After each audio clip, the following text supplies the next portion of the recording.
Buenos días, hoy tu Toledo nos hemos venido a Villacañas a entrevistar a Almudena Manzanero Perea, ¿no? Escritora, ¿desde hace cuánto tiempo? Así como más profesional, desde el 2019. Desde el 2019. ¿Cuándo te dio el gusto por la literatura, por escribir? Pues me presenté a un concurso aquí en Villacañas, que no les dije a nadie ni que me iba a presentar ni nada, y gané el primer premio. Que a partir de ahí pues empezó la gente pues a saber que escribía y me empezaron a animar también a que tenía que seguir la historia. Y entonces pues a partir de ahí hice y creé la primera novela que salió en el 2020, en marzo. Pero empezaste en realidad en Villa de Don Fadrique, ¿no? Sí, de pequeña siempre escribía relatos a todos los concursos, a veces se gana, a veces se pierde, pero está súper bien y de inventar historias y demás siempre me ha encantado. Todo fue después, lo más serio, empezar a escribir más en serio fue después del concurso de aquí de Villacañas, ¿no? Que fue, el concurso se llamaba Con nombre de mujer. Sí. ¿Cómo recuerdas aquel momento? ¿De qué manera te impulsó a dar el salto a la novela? Pues me encantó porque, a ver, yo lo escribí para echar una risa, para que vieran lo guay que me invento historias, porque bueno, tengo niñas y me invento cuentos, en fin, pero siempre es en petit comité, siempre es entre nosotros. Claro. Pero ahí cuando ya lo hice a lo grande y tenías que leerlo en voz alta, allí delante de todas las mujeres, era un poco así de cómico y humor y tal. Yo creo que, yo qué sé, los aplausos, las risas, el que le gustara a la gente te anima a que hagas algo más. Y luego ya cuando todas me decían, pero si no lo podías dejar, porque claro, es que estaba súper bien. Y a ver ahora en el nuevo trabajo y tal, y ya dándole vuelta, digo, mira, vamos a hacer la novela. Vale, empezaste con el género de la comedia romántica contemporánea, ¿no? De Quién soy, Azul Neón, en Benidorm. Sin embargo, con tu novela, con la nueva, das un giro bastante grande hacia la literatura fantástica. ¿Por qué? Pues realmente es que lo que yo leo es eso. Yo leo thriller, leo suspense, me gusta mucho ver los fantasmas, las casas encantadas, las leyendas, y realmente yo leo eso. Entonces ya me lo propuse decir, ¿y si soy capaz? Vamos a intentarlo. Y estuve 3 años investigando a unos y a otros personajes, que yo también quería que fuese lo más real posible, aunque es ficción y demás, pero yo quería que, pues eso, que en el momento en el que yo dijese que están en el palacio no sé cuál, realmente estaban en ese palacio, o que venían a hacer un viaje, por ejemplo, una de las protagonistas desde Valencia venía a Toledo a visitar y demás. Yo quería que ese fuese como un punto importante. Es decir, aunque lo que pasa en la novela es ficción, porque es ficción, pero era un poco, pues, quería hacerlo lo más real posible dentro de la ficción. A ver, hay chascarrillos, hay cosas que eso es difícil que no haya. Pero yo creo que en esa, y la gente luego cuando la ha leído y me lo comenta, dicen que cómo puede ser que ahí sí que han perdido mi voz y sí que leen a los personajes. Claro. Tu última obra se titula El secreto del marqués Crisopea. Para quienes no lo conocen, ¿qué es Crisopea? Pues Crisopea lo que, a ver, hay que desarrollar y hay que saber quién es el personaje. El personaje es el marqués de Villena y en una de sus leyendas se habla de lo que es Crisopea. ¿Por qué muere el marqués? ¿Por qué le tratan así? Y demás. Entonces, me llamó la atención de que muchas de las cosas que hacía el marqués eran como que, a pesar le fue importante, pues porque fue para el marqués, y no, fue un estudioso, le gustaba la astronomía, le impacientaba el qué pasará después de la muerte, alguien podría vivir, quién no. También al unirse pues eso un poquito con la religión y demás, vio lo de la resurrección, y si alguien que no sea de la iglesia y demás puede resurgir de entre los muertos. Entonces él se fue encaminando por ese lado. Claro, todo esto no aparece, la novela no aparece, es lo que yo iba investigando. Y Crisopea es como el elixir de la eterna juventud, de vivir y no morir nunca. Lo que también, a ver, está muy bien el vivir eternamente y demás, pero yo quería hablar en la novela de y si realmente pasa, ¿qué nos ocurre a los humanos? Es decir, no es que tengamos un momento de caducidad, sino que estaríamos, no sé, diseñados para vivir eternamente. Entonces, a lo largo de la novela se ven las trabas, se ve todo lo que va ocurriendo con Crisopea. Claro. Con ese momento de, ¿seremos capaces? Que es como un poquito de, todo el mundo siempre dice, yo no me voy a morir nunca, yo siempre quiero vivir. Yo realmente ahí lo saco a relucir, porque ¿y si...? Que no tiene que ser tan fácil, además de vivir eternamente, no tiene que ser tan sencillo. Claro, yo creo que, a ver, lo que he intentado es crear esa trama de problemática, que a lo mejor los que unos lo ven un mundo genial, quizá otros no lo ven tan bien. Claro, claro. La trama del libro, la trama del secreto del Marqués Crisopea viaja a través de 3 épocas del Imperio Toledano. Siglos XV, XVI, siglo XXI también. ¿Cómo fue el proceso de documentación y el hilado para entrelazar los personajes? Pues a ver, eso realmente es que fue personajes un poquito... además tan potentes como el Marqués de Villena, en concreto. Sí. A ver, ese por ejemplo, ese personaje fue fácil, porque realmente como era lo de Crisopea y él estaba estudiando, él fue fácil. Pero yo quería que alguien pues continuara. Claro. ¿Quién mejor que continúe? Pues podría ser un amigo, un sirviente, ¿vale? Entonces, sí que me di cuenta de que, jolín, digo, ¿y por qué no es alguien de su sangre?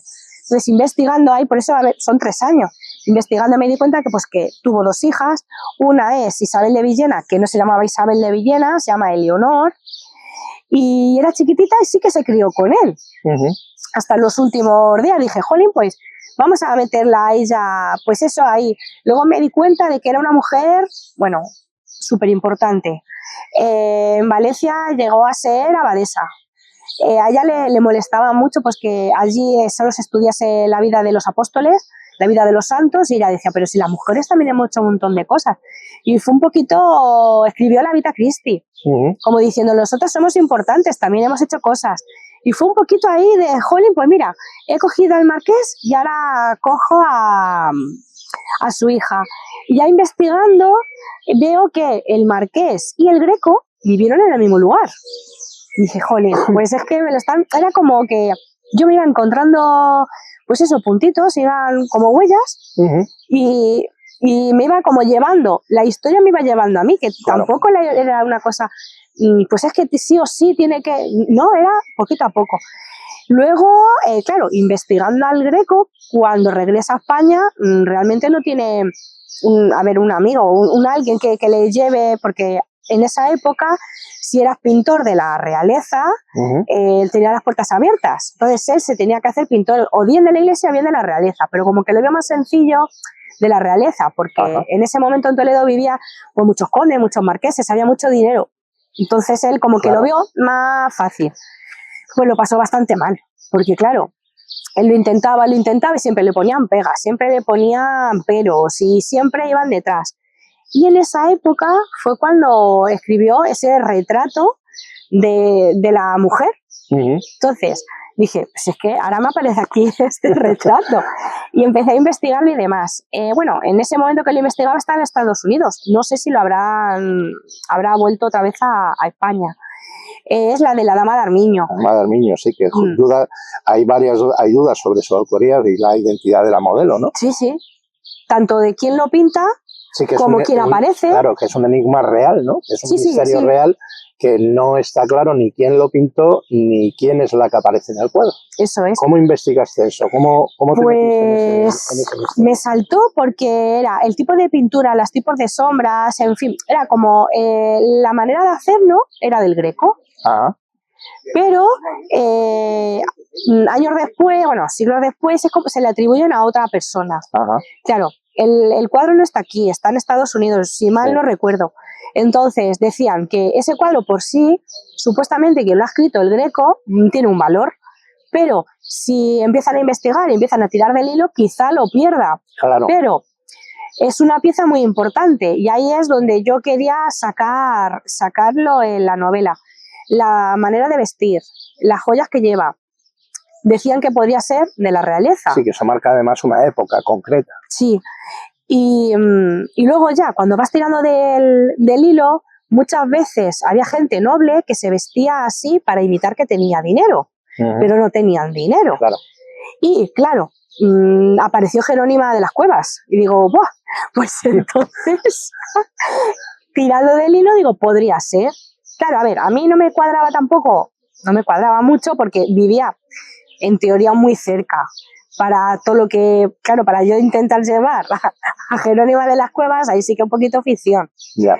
Y para que le pase lo que le ocurre, creo que es en el primer y segundo capítulo, tercero, en esos capítulos, se ve que es ficción. Pero tuve que hacer así para que el retrato fuera pintado, claro, para que fuera misterioso, claro, para dar a conocer por qué se llama la Dama de Armiño. Se llama Dama de Armiño pues por la piel que lleva encima.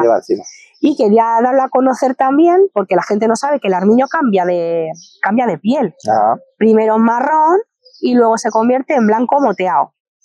Y era como un animal tan especial para la realeza que al ser el blanco moteado era como llevarlo a su máxima expresión. Es decir, tú no, a lo mejor ella, la que estaban dibujando, no es de la realeza, pero te considero como de la realeza, claro, porque estas pieles solo las llevan ellos. O sea que también estuve investigando lo del anillo, lleva un anillo también puesto, pero ya era, a ver, ya era enrevesar. Sí, ya era darle demasiadas vueltas. Sí, sí. Vale, a pesar de la diferencia de géneros entre las novelas que has escrito, normalmente la figura de la mujer sigue estando muy presente, sigue estando muy fuerte, el empoderamiento femenino, que has hecho muchas cosas sobre eso, has escrito bastante sobre eso. Nos hablas del silencio de la mujer culta. ¿Cómo rompen tus personajes femeninos con los cánones de las distintas épocas? Pues yo los hacía femeninos, pero con comportamientos masculinos, porque es tal como se ve ahora. Ahora, si tú haces eso, está bien. Y antes estaba mal. Sí.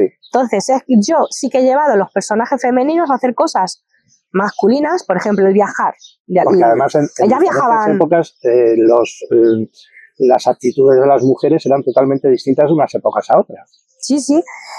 Una huye de las que salen en la como digo yo, la primera parte no voy a decir quién y demás, pero una de ellas se queda sola y la cría, en este caso es una reina, pero bueno, que la cría gente diferente, no es su padre, no es su madre, la crían fuera.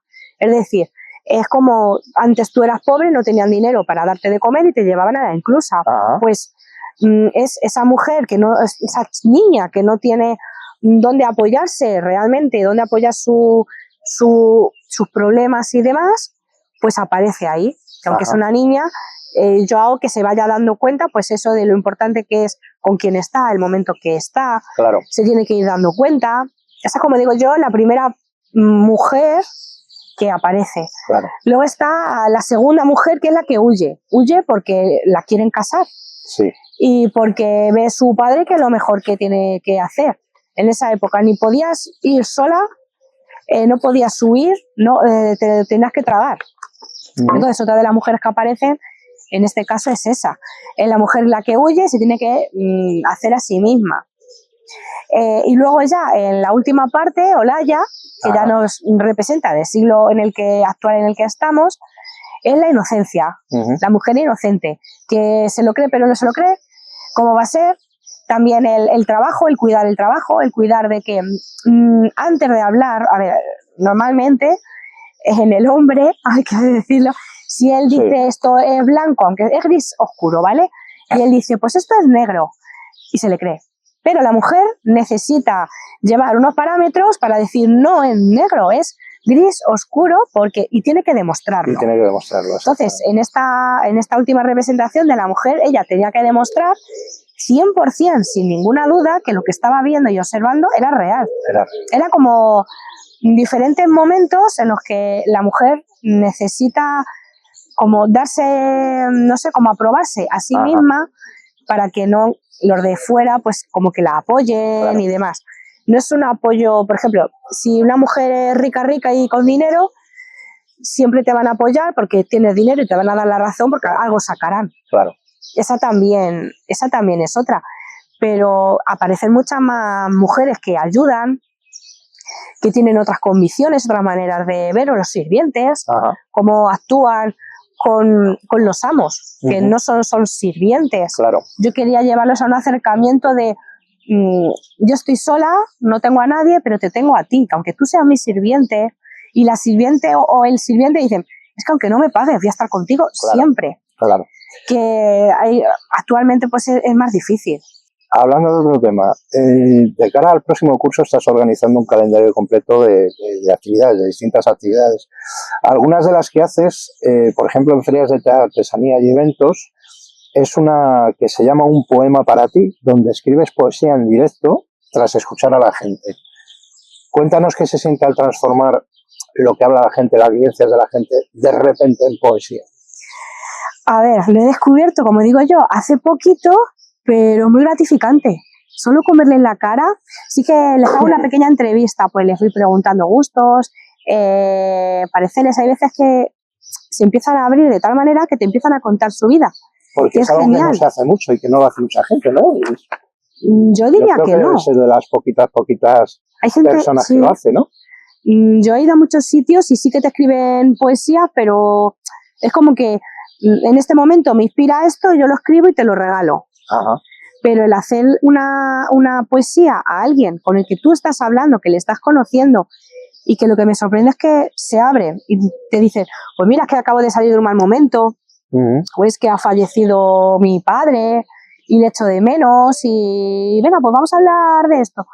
Y a veces que te dicen, no, es que no me apetece y tal, pero yo sé que si, aunque lo aparten un poquito, en ese huequito de corazón, si tú le pones, aunque sea una frasecita o algo, sabes que le va a gustar, porque lo esperan.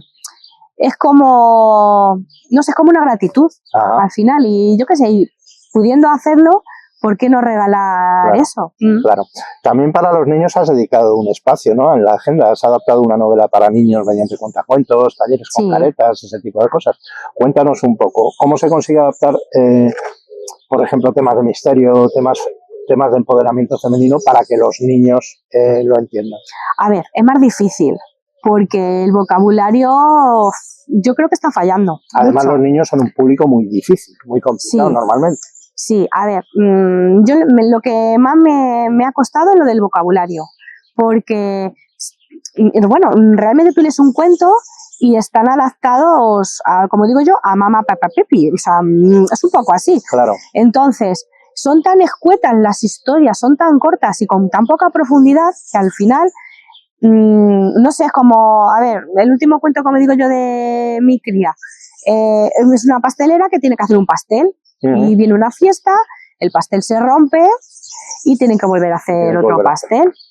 Pues al final en la historia le he tenido que introducir que si canta el cumpleaños feliz, que con qué, los ingredientes con los que se hace el pastel, qué se pone de ropa, por qué vienen, en fin.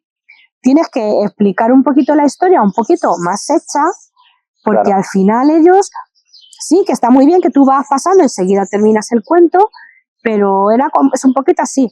Yo, por ejemplo, en el de El secreto del Marqués Crisopea, lo he intentado adaptar de tal manera de que un señor mayor que estudia mucho, claro, y te dicen, ¿qué estudia? Y le dicen, las estrellas, pero eso se ve, no se estudia. Claro. Entonces, claro, pues ya tienes que ir introduciendo, ya te saltas un poquito el cuento y ya vas a la explicación. Pues es que las estrellas se mueven así, y son muy misteriosas porque ahora tenemos muchos telescopios y lo miras. ¿Y qué es un telescopio? Ya tenemos aquí. Claro. Entonces, realmente es un cuentacuentos, pero con cosas que ellos tienen que ir. Lo primero preguntándote, que te lo preguntan siempre. Sí, siempre preguntan, lo preguntan todo además. Sí, cualquier duda, y eso es lo bonito. Y al final terminan con el cuento y han entendido las palabras difíciles porque se las has explicado lo más fácil posible y lo más sencillo, pero han cogido el fondo de la historia. Claro. Por ejemplo, en el último era el que hice de un molino que se estropea. Como estábamos en el Romeral, hay molinos, bueno, pues se estropea. Pues empecé a preguntarles por qué se puede estropear. Y solo uno de todos los niños que había dice, a lo mejor es que no hay viento. Y digo, adiós, digo, me va a descubrir el pero así como que no le di cuenta y decían, anda, ¿cómo no va a haber viento? No sé qué. Entre ellos también debaten. Entonces, lo bueno es que vayan descubriendo a ver si realmente y mentalmente pues están capacitados y están muy capacitados para leer historias completas que muy buenas historias que nos creemos que los niños son así y tal, pero sí, que hay que tratarles como bebés hasta pero que están más sueltos de lo que parece. Sí, y preguntas que te hacen ellos, un adulto le da vergüenza y no te las hace y se queda con la duda, que es lo que más me fastidia, digo, pero no os quedéis con la duda, porque realmente a ver, yo cuando leen la novela y ya lo comentas con ellos y ya te empiezan a preguntar, digo, pero solo te ha llamado la atención esto y tal, y dicen, no, pues es que ya le digo, mira, digo, ¿no te has dado cuenta que es un viaje por Toledo, que vas como mirando lugares, hay monumentos que yo te los estoy explicando mientras que vas paseando y tal? Claro. Y dice, pues sí, pero no me he dado cuenta. Digo, ¿no te has dado cuenta que había, yo qué sé, puertas que estaban como tapiadas, ventanas que hay tapiadas? ¿No te llama la atención que ibas paseando esta personaje y le iba... Ahora que lo dices, digo, pues fíjate, digo, pues es por esto, porque antes hacía esto y tal, si lo empiezas a explicar. Y es un poquito de, ¿no te lo han preguntado? Quizá, porque a lo mejor se les ha pasado por alto, porque le han ido rápido pero son momentos que ya puedes hablar con ellos de otra manera y ya lo ven todo de otra forma. Claro. Otro de los proyectos que sueles hacer, otro de los proyectos que llevas o que quieres poner en marcha es una exposición interactiva y un taller que se llama Teclas Sueltas, los 5 sentidos con emociones. ¿En qué consiste esta experiencia exactamente? Pues es en escribir relatos, ¿vale? Y que, por ejemplo, solo utilicemos la vista. Ajá. Y la vista, ¿qué emociones pueden ser para la vista? ¿También está enfocado para niños o ese ya sí, más para adultos que para niños es más complicado, pero a partir de los 10, 12 ellos ya saben qué emociones van con unos, que ellos ya van separando. Sí. También, ahora actualmente se estudia mucho las emociones. ¿Qué sientes? ¿Qué no? ¿Te encuentras bien? ¿Te encuentras mal? ¿Por qué estás triste? Ahora ya es como, eso sí se estudia y sí que se valora con el mindfulness en el cole y demás. Pero, por ejemplo, a los adultos yo veo que les cuesta más, porque es como que tienen las emociones, llorar, gritar, tristeza y no, ya hay un montón. Y hay un montón de ellas, Sí, y los relatólogos son que son súper chulos, porque, por ejemplo, de olfato, y me llevo una vela que le quito el cartel y no saben a qué huele, y la enciendo. Y se queda así y dice, pues huele a cuando yo voy a donde mi madre y tiene allí una tarta hecha. Y no me ha dicho que ha hecho tarta, porque a lo mejor es de café. O me llevo, yo qué sé, la del jazmín. Pues no sé, ¿a qué me huele? Pues esto huele al parque cuando yo jugaba y ya, no dicen nada, ya se callan y escriben el relato. A ver, no utilizamos los 5 sentidos y todos al final están unidos, porque cuando quieren introducir el que estaban corriendo en el parque y el ambiente le daba a llevar a ese olor, en el parque a lo mejor era verano. Entonces ya están con el calor, en fin, que al final van enlazando y digo, al final han salido los 5 sentidos, que ellos no se dan cuenta, pero es una manera de jugar, pues eso, a investigar y hacerlo de otra manera, es más divertido. Claro, para ir terminando, para terminar, ¿estás buscando colaboraciones con asociaciones, colegios, espacios para firmas, charlas y tal? Si una asociación o entidad quiere ponerse en contacto contigo, ¿cómo te encuentran? ¿Cómo te encuentran y cómo pueden adquirir tus libros? A ver, los libros es fácil porque en cualquier librería, papelería se pueden encontrar, sobre todo el último. Que los otros, pues por Amazon. Al final, desgraciadamente, la gigante plataforma te ayuda. En Instagram estoy. Tengo pues eso, el correo electrónico, tengo mi teléfono, tengo email. Sabéis que que estoy en La Mancha. Que muchos de mis vídeos, pues eso, sale de Villacaña, sale de la villa, que para ponerse en contacto es fácil, que no es complicado. Y no hay intermediarios, porque hay veces que tú llamas a alguien y es que es el intermediario, y no hablas directamente con. Claro. O sea, que conmigo es fácil. Vale, bueno, algo que quieras añadir para la gente que va a ver la entrevista en YouTube, en nuestros canales y en nuestro periódico, ¿qué quieres añadir?